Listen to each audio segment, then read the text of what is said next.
And so House of Wise really stemmed out of this like personal mission. And that's why it's so fun, because the brand is truly like me personified as a brand.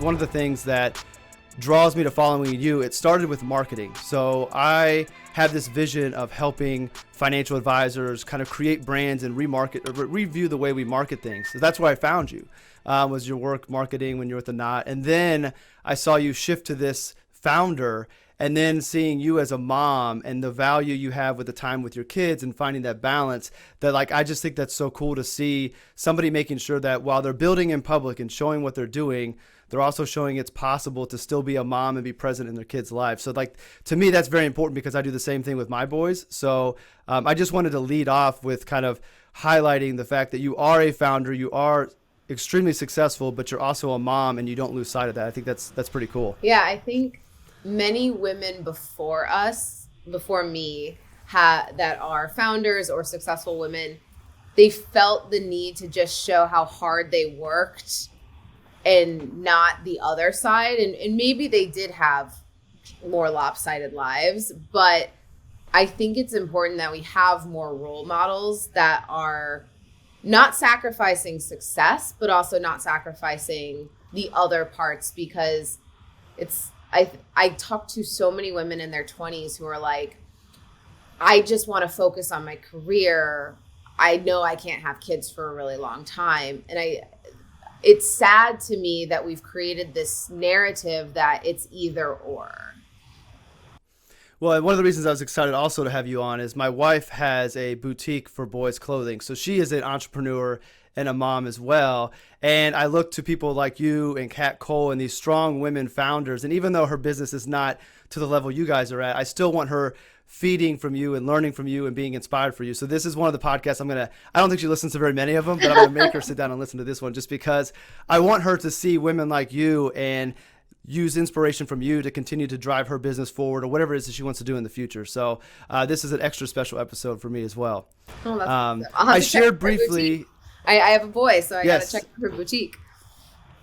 It's called Roman and Leo. I'll send you a link and I'll get a little plug in the podcast for it. But we have 3 boys, Roman, Leo, and Silas. So when she opened the store, the youngest wasn't around yet, and she didn't want to rebrand it. So, well, this is not about me or my wife's business. I gave my real quick intro, kind of how I found you, but I want to give you a moment to kind of tell your story.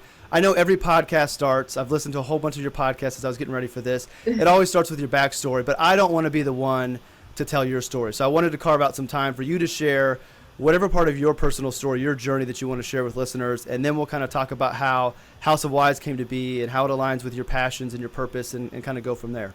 Yeah. Well, since this podcast is around passion and purpose, I think it's important to just highlight. So my upbringing, I'm from a very small town in central Illinois, like less than 1,000 people, very rural, sprawling farms, cornfields, soybeans, like all the things. And neither of my parents went to college. They are both from that area, never left. And like, fun fact, they've never even been on an airplane. And my dad started his own plumbing business when they got married at like 18 years old. And then he started this plumbing business. And I realize now, looking back, how impactful that was to watch my dad be a part of my life and have control and autonomy over his schedule. And, you know, every Thursday he took half of a day to go golfing, and that was his, you know, time to self-care and recenter. He taught my, baseball leagues or little leagues and basketball, and he was there, and it allowed my mom, and they worked together and they figured it out. And I think that was really, really important for me. He was fulfilled. He took care of himself, but then he worked really, really hard when he needed to, and gave us a life that he had did not have growing up. And so when I graduated college, so my whole life, because of my upbringing, I've had to always work like 3 jobs. So I started working when I was 15. I managed a golf pro shop throughout my high school. And then when I was in college, I had 3 jobs. I, had a marketing job. Then I was a personal trainer and group fitness instructor during the day because that was my passion. But then I needed money, so I was a waitress at night. And so I had all of those things. And then after college, I got a job at Ernst & Young where I managed their Entrepreneur of the Year program. So again, I was always drawn to this idea of like building and pursuing something that you just are so passionate about. And so fast forward, I moved from Chicago to New York, where I took a marketing role for a very small company as a celebrity wedding planner. And I managed his brand, and he had a reality TV show and licensing deals and you name it. And I got to be in the wedding industry, which was something I was passionate about. I think it's a service industry. Like when you're a wedding planner, you are literally at someone's beck and call. Like if a bride needs you to like go into a bathroom stall with her, you have to. Like you are literally just like hired help for them. And there was something really cool about being a part of someone's life in these like big milestone moments. Like you become a family member, and that was really cool to me. And I did that for a few years and saw a couple of opportunities in the wedding industry for just like efficiency. There's so many inefficiencies, and I hate inefficiency. I love doing a lot of things at once, and I hate when something is inefficient or there's just like BS rules around something. So I set out, launched my first startup, and that was when I had my first baby. So I had an infant at home. I was going to an accelerator program in New York City, trying to learn what it meant to actually be a founder in my own right. I made so many mistakes in that first company, but it was just, I consider that my MBA. Like doing that for a few years, trying to fundraise, managing engineers, and just truly forcing myself to just grow in all skill sets, knowing that I was dropping balls left and right, but I was learning. And that led me to The Knot, because I was in the wedding industry, launched a tech startup. And then I was at a female pitch night one night, and the founder of The Knot was on the panel, and we grabbed coffee the next day, and she brought me into The Knot, where I was for 5.5 years. So that's kind of my marketing story. But then fast forward to 3 years ago, I found myself really at the height of my career. Like I'm managing a massive brand, which is exactly what I wanted to be doing. And big team, loved my team. My team was incredible, and was navigating a divorce with 3 kids under the age of 4. So you can imagine lots of stress, lots of anxiety. I was in therapy 2 times a week, but it wasn't helping the physiological effects of stress and anxiety. So at night, I would come home, put the kids to bed, and then, turn to the glass of wine at night or 2 glasses to help me kind of like calm down, go to bed. Well, as someone who is very, very, like I'm obsessed and nerd out on all things biohacking. Like how does what I'm putting into my body affect my performance? Like as an athlete my whole life, like that is a big deal. And so I realized that the alcohol at night was just affecting my workouts, affecting my sleep, making me groggy. And so I started to research cannabis, and I had never touched cannabis in my life because of a very conservative Midwest upbringing where alcohol, totally normal. Everybody can grab a beer, rum and Coke, totally fine, but not cannabis, right? Like that's considered you're getting stoned, whatever. But it's a gateway drug. Yeah, exactly. And, you're getting high, whatever, you can't function. So media has not helped this. Like every movie has that like stoner character, right? But out of desperation, I kind of turned to it, and it helped me immensely. I was microdosing THC, using CBD during the day, and it helped. I stopped drinking alcohol. I was feeling better, and I realized that there was just a massive opportunity to remove this stigma for women like me who are trying to, have it all, but really can't. Like, we can't have it all without help, and help comes in all these different forms of people. That's very privileged help, but also products and communities and content. And so House of Wise really stemmed out of this like personal mission. And that's why it's so fun, because the brand is truly like me personified as a brand. I talk very publicly about all the things I've gone through, whether it's infertility, miscarriage, getting a divorce, now dating as like a single mom in a pandemic, like all the things. But anything that has like historically been put into the shadow and made women feel guilty or shame, I feel this like urge to put light on it, so it's no longer does that. It doesn't make a woman feel guilt or shame, because I think none of these things should. They're all things that women deal with, but we're supposed to deal with them by ourselves and not talk about them. And so the brand really empowers women to take control of we have 3 product lines. So we say we take control of your sleep, sex, and stress. But those 3 things unlock a larger conversation about loving yourself, loving your body, choosing, being intentional about your time, your relationships. So that's the long-winded intro. No, it's awesome. And if it feeds right into the first question I wanted to go over. So, a one-time founder with the tech company in the wedding industry, and now we have House of Wise. How is House of Wise as a startup different from a passion standpoint, from a purpose standpoint, than the wedding industry? I mean, obviously you said you enjoyed the wedding industry. It was fun. It was great to be a part of that family for the time period. But just listening to you describe like your vision for House of Wise and what it means, to me, it seems so much deeper and more meaningful. But what's the difference in your eyes?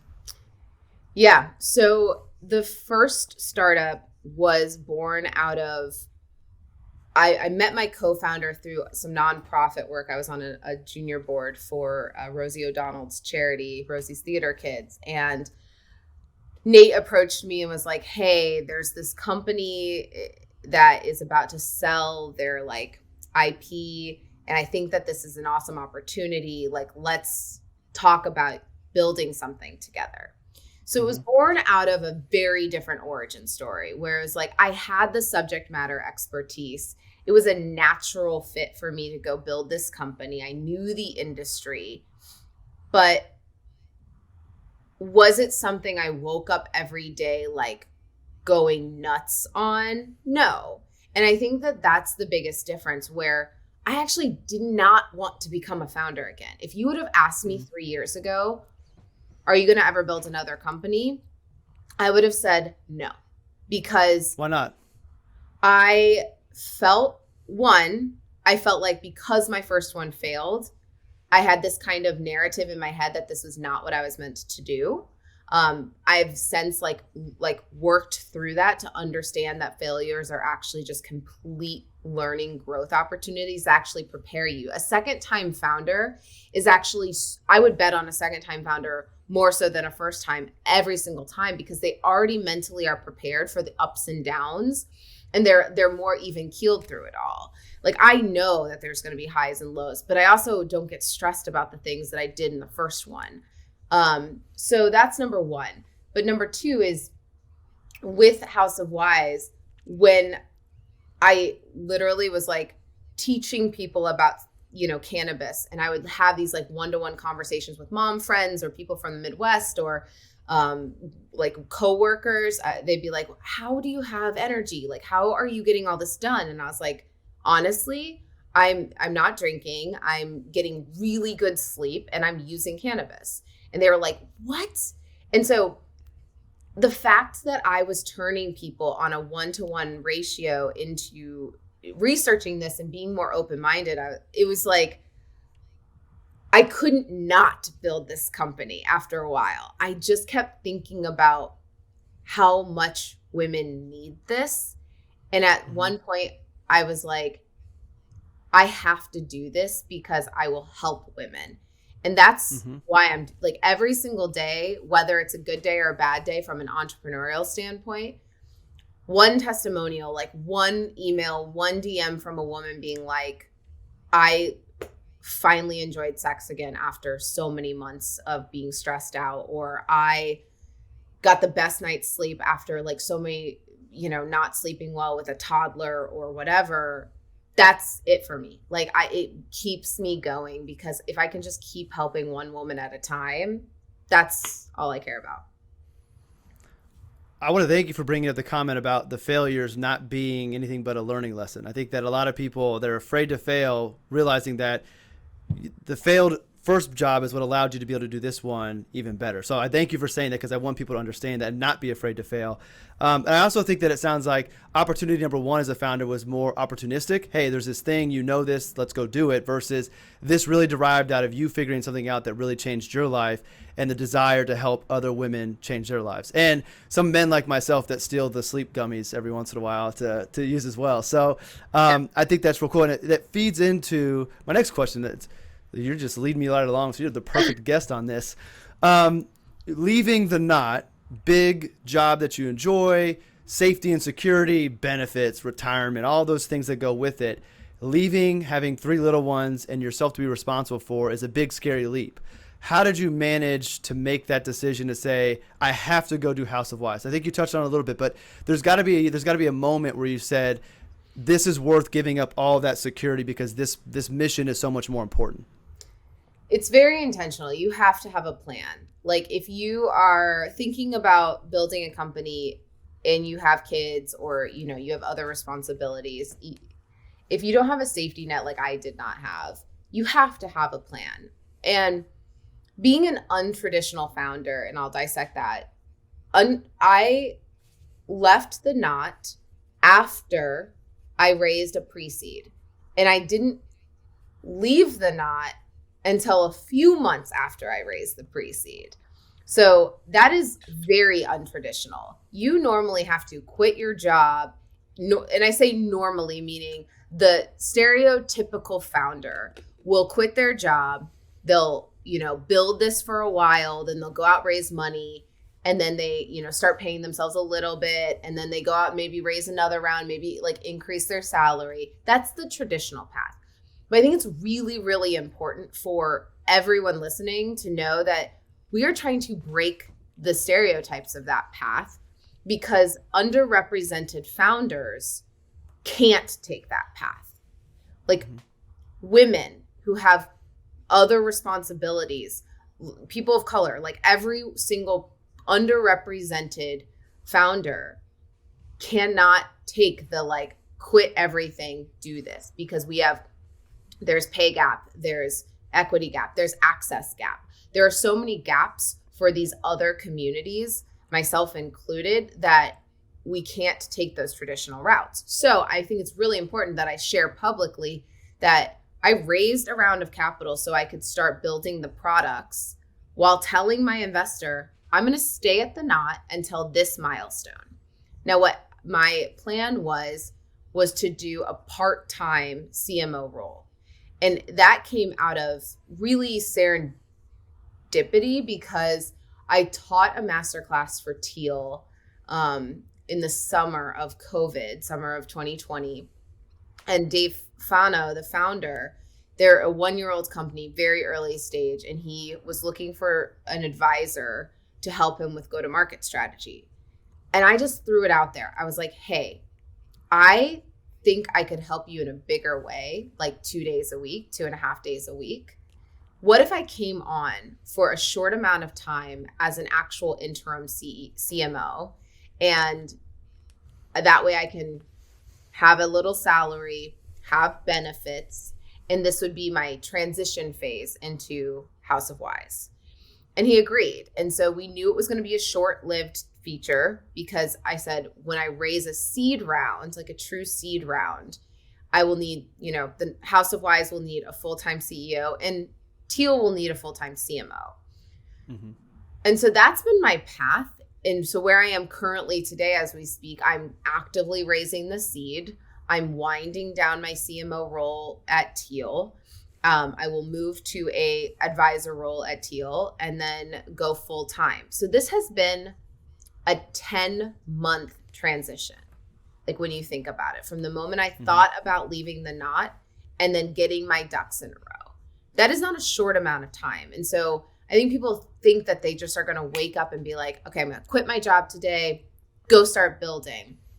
And many people don't have the luxury. And so I share my story to share an example of a way that you can still go build, but knowing that it will take a little longer because you need kind of the training wheels. Mm-hmm. Going back to the offer with Teal and kind of just throwing it out there, what gave you the confidence just to throw this idea out? And I'll preface it with, I've learned over time that sometimes you need to tell people what it is that you want to do, because there's no way for anybody to know that they might be able to help you. So an example for me is I told a friend of mine that I really want to get into investing in companies as they get started, investing in people that I believe in, investing in those companies. But I'm in Fishers, Indiana, so I'm probably not too far away from where you grew up. So I'm in the Midwest. I'm not in a big city. I really have no connection other than friends. And because I told him that, eventually an opportunity came up. And if I never would have mentioned it, it would have never happened. Just like if you would have never thrown out the idea of, hey, let me be a part-time CMO while I do these other things. Worst case scenario, he says no, but he said yes. Have you done that before, or was that the first time you just said, hey, let me throw this out there and see if somebody bites? That in that specific instance, that was the first time I had thought about it. I had been seeing people tweet about fractional C-suites for a while, so it was in my head. I knew it existed. I think two things. One, it's being a marketer and knowing that many times consumers don't know that they need something until you tell them.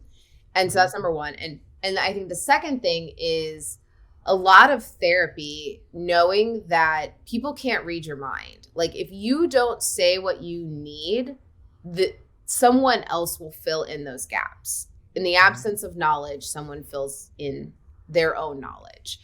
And I think the one silver lining of 2020 was the fact that we all woke up and realized that so many things are societal constructs or rules made by a person at some point in time. And I think I love conversations that are like so heady that we're like, why do we work Monday through Friday? Where did that come from? Where did marriage come from? Like, where did that construct of like, having the government have a piece of paper? Like, I love just talking and dissecting these things because it comes from somewhere. And what was the origin of it? And I just think that if you focus on what the outcome is, like, what is the outcome that someone needs? And this is a really great learning experience of having a boss who would throw out ideas. She was like infamous for giving a ton of ideas. She'd be like, I think we should do this on social. I think we should do this on social. And my favorite response to all of her tactics was, what's the goal here? Because let me think about, tell me the goal, and then let me go think about what's the best way to achieve that goal. And if you really have that mindset when you go into these conversations, like with Dave, it's like, what is your goal? And he was like, we need to figure out top of the funnel. Like it's working. People love what we're doing. We just need to get more people to know about Teal. Okay, great. Now let's like walk backwards and say, what are some ways that we could achieve that with you and me? And I think we sometimes zone into solutions versus the problem you're solving and the actual outcome you're looking for. And for me, it was, I am looking for a transition that is still something that's mission driven and it's a company I believe in, but allows me to give more time to House of Wise. Speaking of Teal and the part of them playing of you coming from the knot and staying there while you did your first year, what did you learn from that untraditional way of becoming a founder?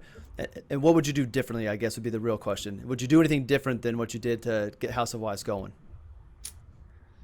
I don't think so. I don't believe in regret or anything like that. Like, I think I made the best decisions given the data sets that I had at that time. I don't think I would, because for me, I could not just leave my job, and I was still building in public. So no, honestly, like this has been a very karmatic building experience, meaning I just feel insanely aligned with this company and this mission and in the path that I've taken to get there. I love that answer because I'm like you. I try not to look back and have regret or beat myself up or something that I could have done differently. Because back to the learning experience from founding opportunity number one, like you learn along the way. So you wouldn't be where you sit today. House of Wise wouldn't be where you sit today if you took a different path. So I think that's great. I think it's important for listeners to realize that you don't have to do it perfectly. You're not going to know until after the fact anyway. So just own the process and learn along the way. So I think that's a perfect answer. You mentioned something I want to bring up: building in public. Jack Butcher is the first person that really put that on my radar. And to me, I wouldn't say that I've built in public, but I like to use public pressure to keep myself going. So I often share ideas that I have and things that I want to pursue because I need that accountability from the public. So indirectly, like I'm not building anything like you are, Jack is, but how has building in public become something that's important for you? And maybe for anybody who's never heard that term before, how would you define building in public and then kind of the why behind it? It's not intentional. Like I never woke up and was like, my strategy for House of Wise is built in public. So, okay, what is built in public for anybody listening? And they're like, what the heck does that mean? I think by definition, it would be like you are sharing more details about the building of a company to an audience on, social, through podcasts. Like you are talking about the sausage making versus you keep it all to yourself. You make something, you don't tell anybody about it. You're in stealth. And then one day magically it like appears and you tell the world. So it's different approaches, right? And for me, I am a very, like I've said, I'm a very open, transparent person. And part of House of Wise's strategy is we have what's called Wise Women. We have not spent $1 in paid ads or marketing because I believe that the way women should learn about cannabis is through their friends or through someone they trust. Because what happened is when the Farm Bill was passed, there was a boom. It was like a gold rush of CBD. CBD was in everything. Like I think I saw CBD put in like a pillowcase. Like I don't even understand that. But all of a sudden you had no clue who to trust, where this was coming from, like who's the person behind this thing that is in front of you. And so there was a lot of misinformation. There's like a lot of crappy products on the market. And so I believe women need to hear about from their friends. So to go back to building in public, it was really important for me that women saw that this was someone that they could trust. And I would share like the process of, for product formulation and how I'm thinking about the products, because these are all not just straight CBD. They are original formulas with active ingredients, and the CBD acts as the carrier and the heightener of the active ingredients. And what happened was, as I never set out to have a personal brand. Like I spent my whole 20s focused on career and family. I had 3 kids in my 20s. Like that was my focus. I didn't have the discretionary time to go to networking events, to, be tweeting, whatever. I became very intentional over the past year because I knew if I wanted to build this, I wanted people to know that it was coming from someone that had 15 years of experience doing this. And also that I was like them, like I'm a mom trying to figure this out. And so I just started sharing and tweeting and talking about where I was. And that led me to find this community of women who the brand just resonated with them. And so I started to give them behind the scenes updates of House of Wise through social and then through email. And that led me to our first 300 Wise women who helped me launch the company in December. And I was going to get to the Wise Women later on. I think that's an awesome way because not only are you empowering women to feel better and take control of their lives, but now you're empowering them to potentially change their financial situation by helping other friends with their lives with a product that they enjoy. So I think that's I think that's awesome. How does that play into the mission of House of Wise? I mean, is that intentional, or is that? I mean, you kind of described how it started to go that way, but did you go into it knowing I want to create my own sales force of happy consumers, or did it just kind of naturally find its way to the business model? No, it was intentional because what was happening is I was the first sales rep, meaning for about a year, I was telling people what product like the different products I was using for CBD, and they would go buy it. And I was like, oh, okay, because they trust me, they're going to go buy whatever I say because I say, I feel great. I trust this. I use it every day. And the difference between, so I think we get a lot of the question of, is this an MLM? Like, is this one of those gross, like MLM type models? Mm-hmm. And it's not. I'll like explain the difference. So MLM stands for multi-level marketing. Multi-level means there is a person at the top who has recruited people who then have to recruit people. And it creates this pyramid, obviously, it's called a pyramid scheme. And the people at the bottom have very low percentages. And if they want to be that person at the top that's like got the car and got the cool vacations, they have to then recruit more people to get their percentage up. We treat all women equally because I believe it doesn't matter how many people you influence. Every single woman is an influencer.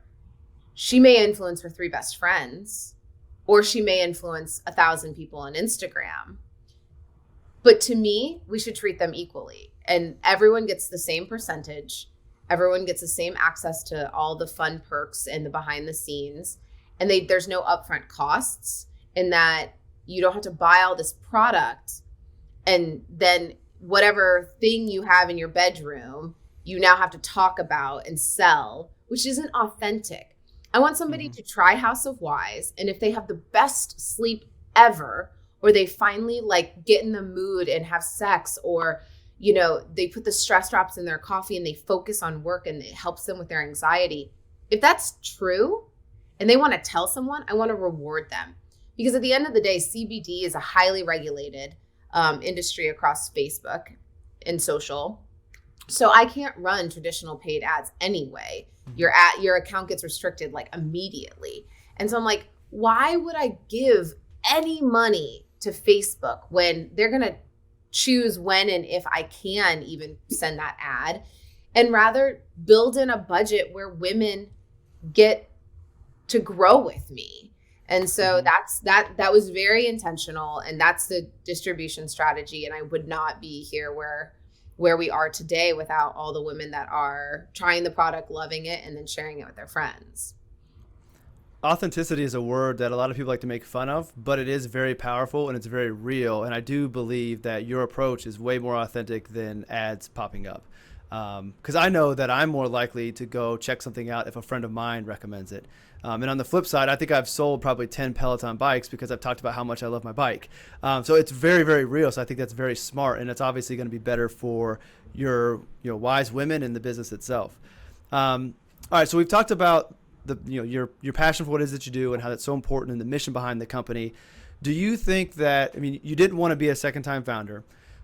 Do you think you could have been a second-time founder being a mom and trying to balance, being present in your kids' lives and having the time you want with them, if the business you were founding was not something that had this personal tie? Meaning, do you think you could have been a founder and giving and have this balance that you have today if it wasn't so meaningful? It's a really great question. It's hard to say because I only know what I know. And I am a very passion-led person, meaning I cannot work on something unless I understand the consumer's mindset. Maybe I am the consumer, or like for me, working in the wedding industry for 10 years, it was such a natural progression. The not being there for 5.5 years and building products and thinking about the brand repositioning was so natural because I had planned over 150 weddings and I know what couples think about every day. I don't know though, because you are making conscious decisions and trade-offs as a working parent. And I think COVID more than any other time put that trade-off right in front of us. Like, if my kids are banging on the door wanting to play with me because they know that they're in here and I hate the thing I'm doing, that is going to weigh on me so much more than I am consciously choosing this trade-off at this moment because I value and am passionate about both. And to talk about like balance or intentionality, like I don't believe in balance. Like I don't believe that you can do multiple things at once. Like context switching is the biggest fool's errand. Like if you are trying to do two things at once, you're going to do neither of them well, and both things will be worse off or resentful or whatever. So I'm very intentional about my time, and I also relieve myself of guilt.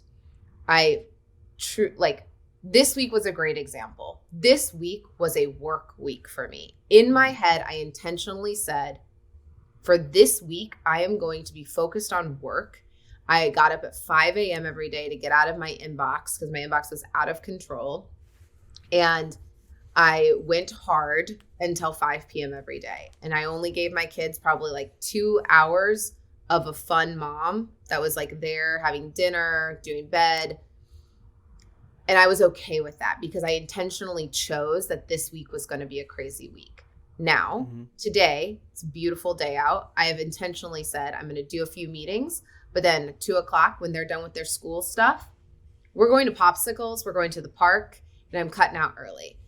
And I just think that it's when we talked about this earlier with like building in public and being active on social as a form of accountability.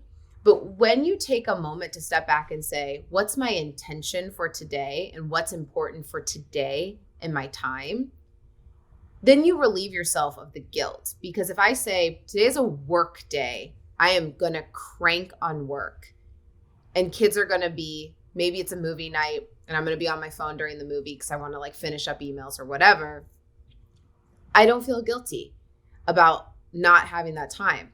And the same goes for like today. I'm not going to feel guilty about my emails stacking up while I'm at Popsicles. So it's just about relieving yourself of that guilt and saying, what is this moment about? And giving it all when you're in it. So that way you feel good about that. Like I give my all when I'm working. I focus. I turn off notifications. I'm not looking at my phone. I reduce distractions because I'm like, if I only have 4 hours to crank today, those 4 hours better be the best 4 hours I can give.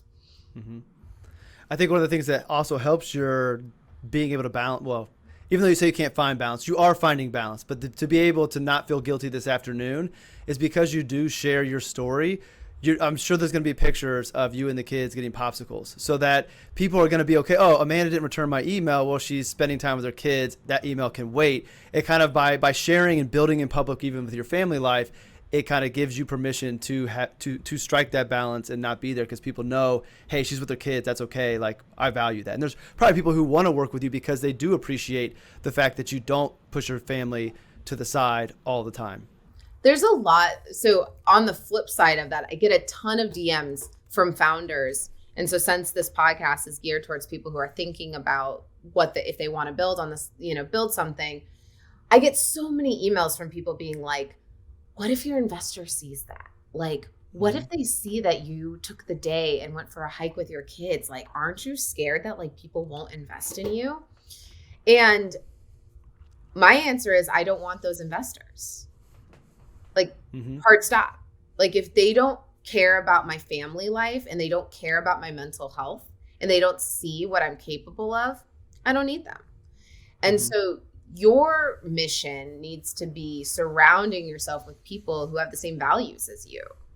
And every single investor, so I'm raising my second round right now. So I've raised 2 rounds in a pandemic with jobs and 3 kids. And I only talk to people who understand what I'm capable of, and they don't make me sacrifice the other things. And the best investors out there know that a founder's mental health is the biggest signal to success of that company than anything else. Like, If that person can't handle the ups and the downs, because they're pretty extreme when you're building a company, it's not going to work. They're going to burn out. They're going to make bad decisions out of like lack of energy or like clarity. So yeah, that's my long answer to that question. Well, and at this point, your investors know that you're going to be doing that. It's part of your personal brand. And I don't want to, like, I could turn this into a branding conversation with you and do another hour because I love branding, but that's a part of who you are. And by putting yourself out there and sharing yourself, whether it be potential customers or clients or investors, they know what they're getting and they wouldn't reach out to you if they didn't like that part of your life. So it makes total sense to me. All right. I have a couple questions I want to make sure we get to, and we're running close.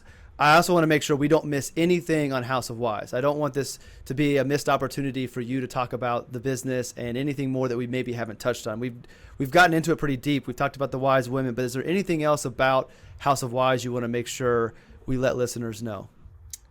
I mean, we've touched on a lot of it. We have the 3 products: sleep, sex, and stress. They're marketed towards women with women in mind, but men take all 3 as well. And we've gotten great testimonials about all 3 products. So right now we are early stage. I literally just shipped out another round of shipments from my garage this morning. And so we are just looking right now for more people to help us grow and help us get the word out. So if someone is listening and they appreciate the story and what we're doing, like, we are not this like mega brand yet. We are 3 months old, and we'll take all the help we can get to get the word out about this company. I love that you said yet, because I believe that yet is the key word in that sentence. All right, the 2 questions I want to make sure we hit on. The first one is the one I ask everybody, and the second one's going to be a new one that I'm bringing to the table. But what's your superpower? What's the characteristic about yourself that's allowed you to overcome and reach your goals and get to the point where you are with House of Wise that separates you from other founders out there? I will say focus. I am so good at just honing in on the thing that needs to get done and focusing on the thing that matters. So I don't get swept up in things that don't move the needle. I spend 80% of my time on the 20% of things that actually will matter in a week, in a month, in the year. So I would say focus is probably my superpower. I could use more focus. I'm getting better, but I have shiny object syndrome and try to do too many things. So maybe you can teach a master class on focus and I can take that class one day. The second question, and I think this comes from Shane Paris and Think Farm, but I'm not positive. I had a friend who told me that I should include this, and I really like it. Who was the first person to bet on you? And then what I have my spin on this is, and what did that mean to you? Oh my gosh, I feel like I'm going to get emotional about this. So my guidance counselor in high school, his name was Mr. B, Mr. Bucher, but everybody called him Mr. B. He's since passed. But being in a small town, like, I was going to follow like my high school boyfriend to his college, and I got a full like academic scholarship to University of Illinois, but I was like, no, I'll go to this other college. And he saw my potential more than I think anyone else did. And he used to let me come out of class because for me, school was, and this is going to sound so cocky and arrogant, but like school was easy. Like I would get done with whatever class work was in like a third of the time that it was allotted. And so he gave me this like pass to always just come to his office, and he would give me projects to like work on or think about for the school or like bettering the school. And just like over time, he just kept planting in my head of that I was different and that it's okay to be different and that you need to keep pushing yourself to be around other people that are different. And I would have never gone to the college that I did and like I think had this mindset because neither of my parents went to college. I had no one telling me what I could be because I had no any examples in my life of what I could be. Like there was very fewer selections And so, yeah, Mr. B, may rest in peace. He was a big impact in my life. Well, we will end it with Mr. B. That's a phenomenal story and not what I would have expected. So I think that's awesome. I would have thought it had been somebody in the career getting the founding going up. So I love that story. Well, Amanda, where can everybody follow you? Drop the social media, House of Wise information, and then I don't know if there's anybody out there looking to do some investing, if they want to reach out about the seed that you're raising, where they can maybe reach out for that as well. So my DMs are open on Twitter and Instagram. So find me. I'm most active there. And then House of Wise on Instagram gives you access to buy from all the wise women that we feature all week. And so go support a wise woman if you want to try out the products. So those are the big ones. We're at houseofwise.co. Naturally, I will have links to all of those on the blog post so everybody can find those. But I want to thank you for squeezing me in on your busy Friday. That's only a half day so you can be with the kids. I really do appreciate it. And I've really enjoyed this conversation. So like I said, this was a special one because I want my wife to listen to it, but I thought it was phenomenal. So I look forward to continuing to follow your story out on social media and seeing what you build with House of Wise. And maybe in the future we can have you come back as you guys continue to grow, because one of the things I didn't get to ask was I was curious about what you have on the radar. So I'm just going to leave that question out there, and we'll just watch you build in public and see what else you have in store for House of Wise. So thank you very much for your time this morning. Yeah, no, thank you for having me. And everybody, thanks for listening, and we'll see you all in the next episode.